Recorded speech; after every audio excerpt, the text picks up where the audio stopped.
I'm Lena, been in sales longer than I'd care to admit. Worked my way up to the big leagues, head of sales at this place everyone's heard of, but nobody really knows what they do. Life was all about the hustle, making those numbers dance. Then, this MLM gig landed in my lap. Sounded like a load of bull at first, but I gave it a shot. Turns out, I was pretty darn good at it. Made a killing, but you wouldn't know it looking at my place or my car. Modesty's my middle name, I guess. One mundane Tuesday, doing laundry in the basement of my building, that's when I ran into Alex. Guy looked lost, holding a pink, frilly dress in one hand and a detergent bottle in the other. Picture this, a big, burly dude, probably in his early 40s, looking like he's about to enter a war zone with a washing machine. "Hey, you got a minute?" he asked, scratching his head. "Which one of these will get grass stains out?" My daughter's a bit of a tomboy, keeps sliding into home base in her Sunday best. I couldn't help but laugh. "That one," I pointed at the non-toxic, organic stuff. "Works wonders and won't turn her into a mutant." He chuckled, his eyes lighting up. "Thanks. I'm Alex, by the way. Alex and the mutant making stains." "Lena," I said, offering a handshake. "First time handling the laundry?" I teased. He sighed, a mix of exhaustion and amusement. "Feels like it. My daughter, Mia, she's 8. Full of life and stubborn as a mule. I'm a surgeon, so I can reattach a limb, no sweat. But this?" He waved at the machines like they were alien technology. "Might as well be rocket science."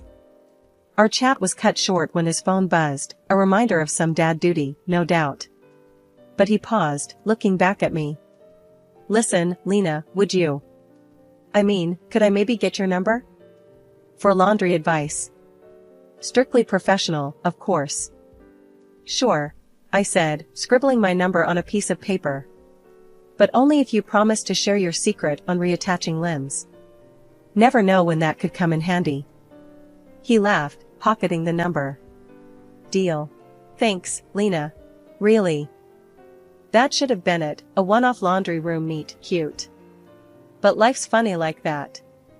Next thing I know, we're bumping into each other at the grocery store, then grabbing coffee, and then dinner. Alex was different, a genuine guy who cared deeply about Mia. Watching him be a dad was something else. Made my heart do somersaults, which was new for me. Our dates weren't fancy, far from it. We'd find ourselves arguing over the best pizza topping or which movie to watch. It was real. One night, over burnt popcorn and a movie neither of us was watching, he looked at me, really looked at me, and said, "Lena, I don't know what this is or where it's going, but I'm in if you are." "Yeah," I replied, my voice softer than I intended. "I'm in, too." Things moved fast after that. Before I knew it, he was on one knee in that same laundry room where we first met, holding out a ring that was probably too expensive for a place that smelled like fabric softener and old socks. It was perfect. "I know this place isn't much," he started, his voice steady, but his hands shaking just a bit. "But it's where I found the most amazing woman. Lena, will you marry me?" I didn't even let him finish. Yes, 1,000 times yes. Looking back, it was like a dream. A simple, unexpected meeting that changed everything. Who knew laundry day could turn your life upside down? Before tying the knot, I made a big move into Alex's place, where he lived with his 8-year-old whirlwind, Mia. My own apartments? Rented them out, a little detail Alex wasn't privy to. It was a practical move, keeping my investments working while I dived into this new domestic bliss. So, there we were one night, kitchen chaos from a stab at homemade pizza, when Alex dropped the P word. "Lena, we gotta chat. 'Bout something serious," he said, scraping a burnt crust off the pan. One evening, over a hastily thrown together dinner of spaghetti and meatballs, Alex brought up the subject I never thought would come into our little bubble of happiness. "So, Lena," he started, twirling spaghetti around his fork like he was gearing up for something big. "I've been thinking, about us, about the future." I nodded, my stomach nodding. "Yeah, me too." He took a deep breath, setting his fork down. I think we should talk about getting a prenup. I choked on my meatball. A prenup? I managed to cough out. Yeah, he said, rushing to pour me a glass of water. Hear me out, okay? It's not that I don't trust you or anything. It's just practical, you know? With Mia and everything, I gotta think about her future too. I took a sip of water, trying to collect my thoughts. Alex, I get it. It's just, I never saw us as that couple, you know? The ones who plan their divorce before they're even married. He reached across the table, taking my hand. Lena, it's not like that. It's just a safety net, for both of us. You're killing it with your business, and I've got my practice. It's about protecting what we've both worked so hard for. I could see the logic in his words, but it stung. And what about us? What are we working towards? Doesn't this feel like we're betting against us making it? Alex squeezed my hand tighter. Hey, no way. I'm all in, Lena. This is just paperwork, a formality. I'm betting everything on us. But let's be smart, too. For Mia, for any future kids we might have. The way he included potential future kids in his argument, it softened me. Okay, let's do this smart then. But no cold lawyers. We make this agreement about us, our family. He smiled, that grin that always made me melt. Deal. We'll make it the most romantic prenup ever. How's that? Romantic prenup. I laughed. Now, there's something you don't hear every day. The next few weeks were a blur of meetings with lawyers and notaries, making sure our prenup was ironclad yet fair. Alex was right, it was practical, especially considering our unique financial situations. Still, it wasn't the most romantic lead-up to a wedding. But we made it work, sneaking in dates between meetings, laughing over the absurdity of discussing asset division over dinner. Finally, with the prenup signed and safely filed away, we could focus on the wedding. It was a small affair, just close friends and family. Mia was the flower girl, of course, stealing the show. The day was perfect, filled with laughter, tears, and a sense of unity. As we danced our first dance, Alex whispered in my ear. See, we're making it. The prenup's just a piece of paper. This, he gestured around the room, is real life.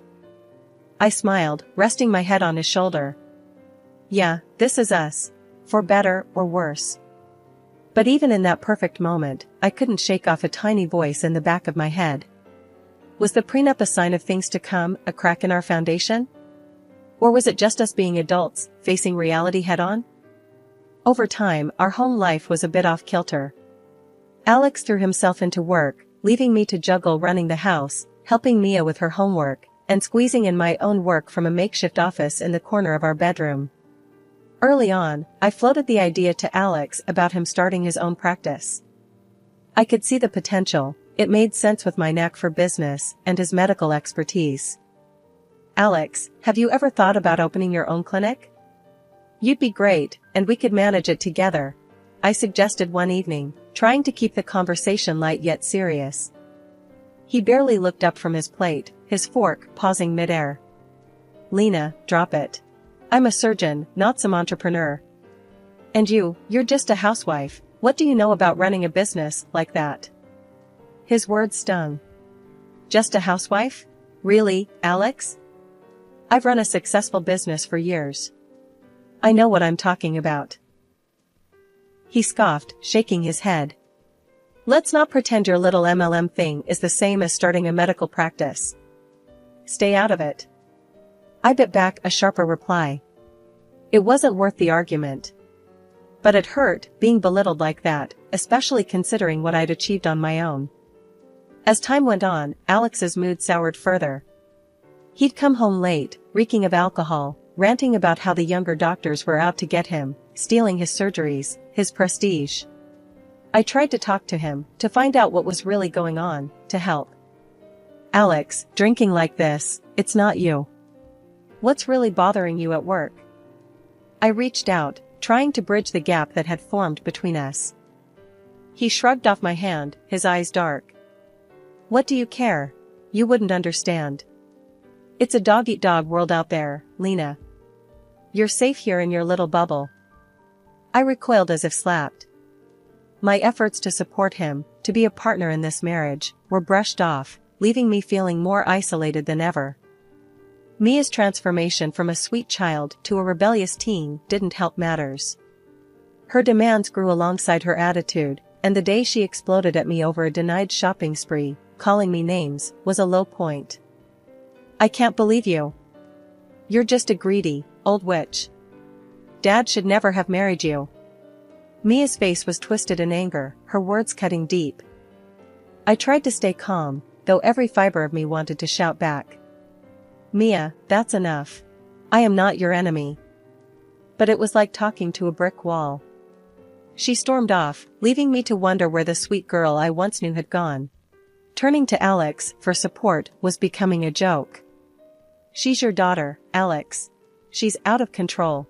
We need to do something, I pleaded after telling him about the latest episode. He just gave me a cold look.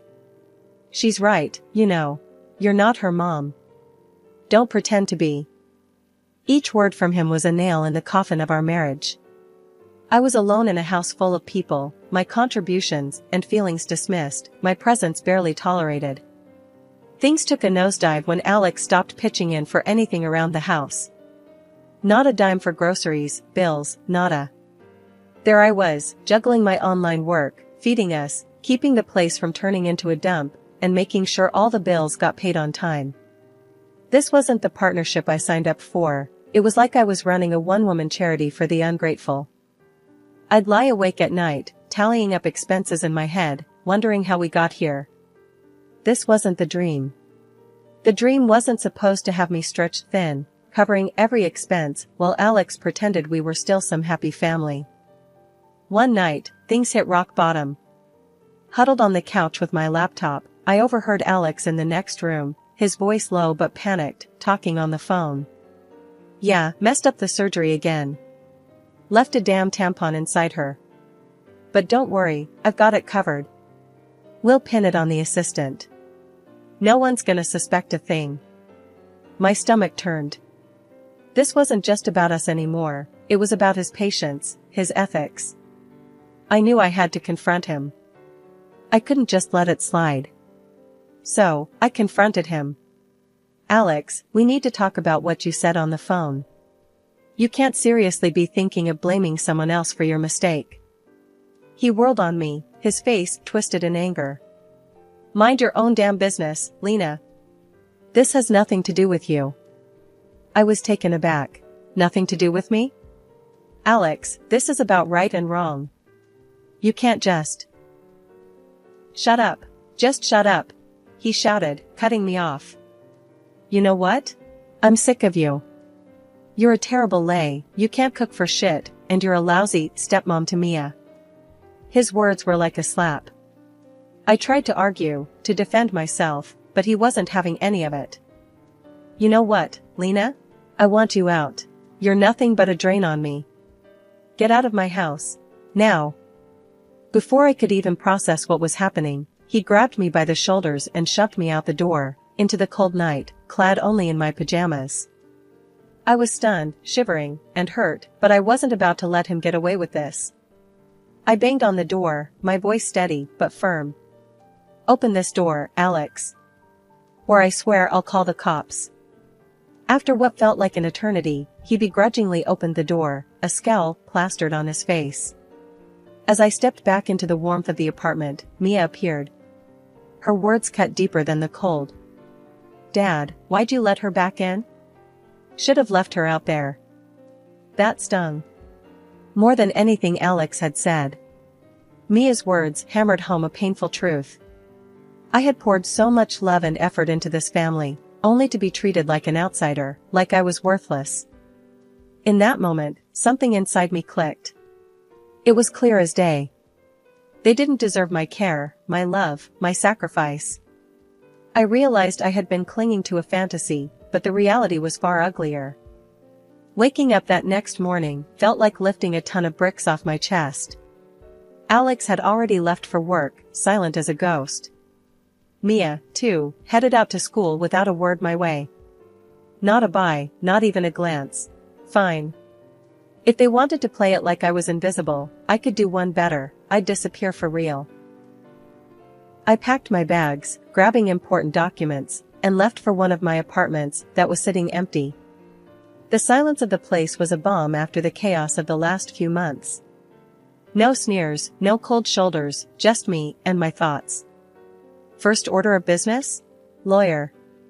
I needed to know where I stood legally.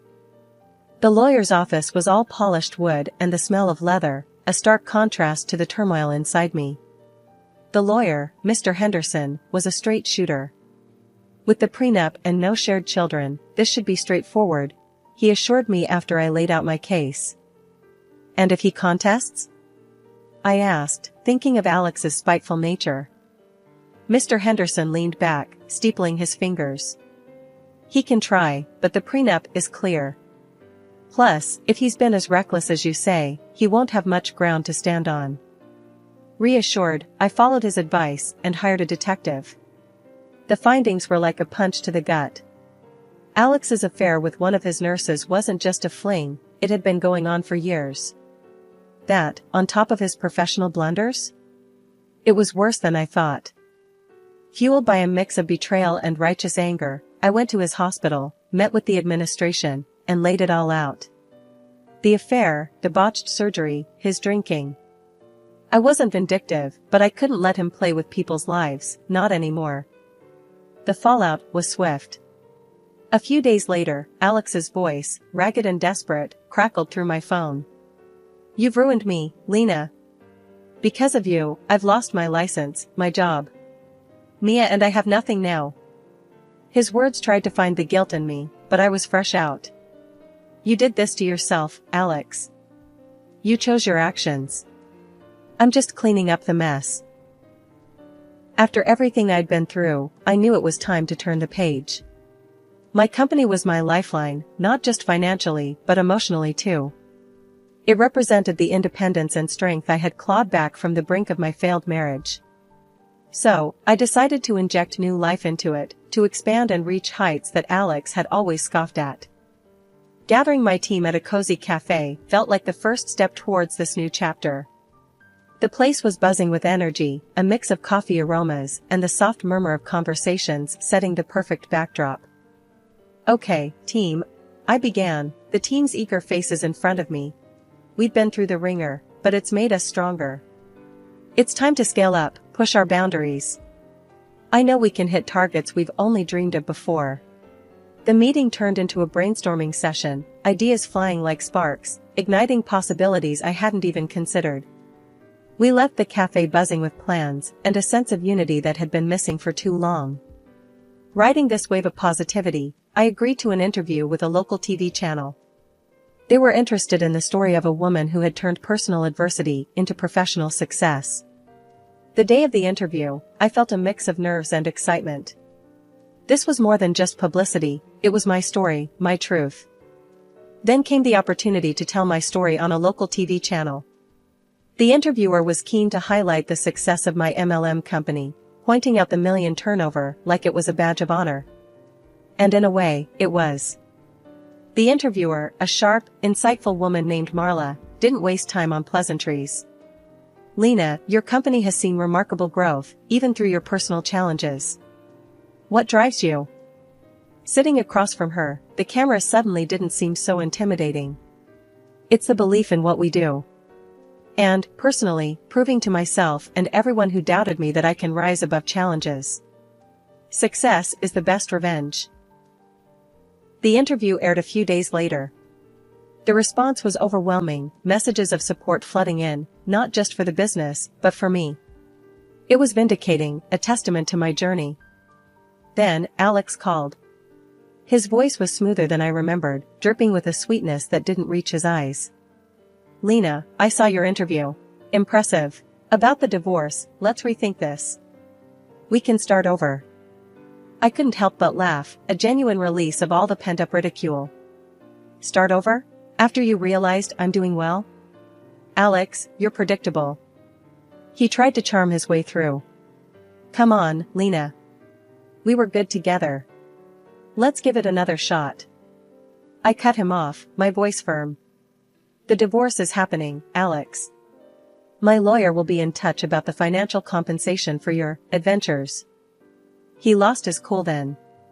You think you can just walk away and take everything? I'll fight you for every penny. Remember the prenup you insisted on? I reminded him coldly. You won't get a dime of my earnings. You're the one who wanted this arrangement. The line went silent, his defeat almost palpable.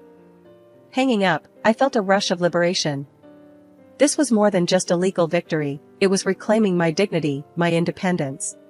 A week after all the drama settled, I found Mia, my stepdaughter, waiting outside my apartment.